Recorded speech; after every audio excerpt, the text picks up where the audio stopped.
To add apps to your Dish Hopper, start by ensuring your device is connected to the internet.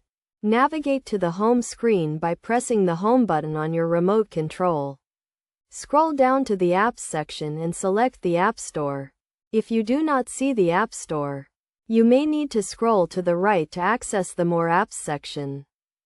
Once you are in the App Store, browse through the available apps or search for a specific app by selecting the search option.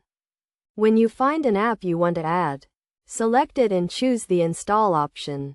The app will begin to download and install on your Dish Hopper, depending on the size of the app and the speed of your internet connection. This process may take a few minutes.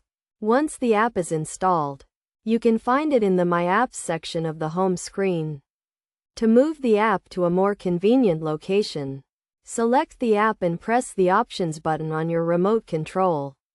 Choose the Move option and select the new location for the app. To ensure you have enough space for new apps, regularly check the available storage on your Dish Hopper. You can do this by going to the Settings menu and selecting the Storage option. If you are running low on storage, consider deleting unused apps or expanding your storage capacity. By following these steps, you can easily add new apps to your Dish Hopper and enhance your viewing experience. Remember to only install apps from trusted sources, such as the official App Store, to protect your device from potential security threats.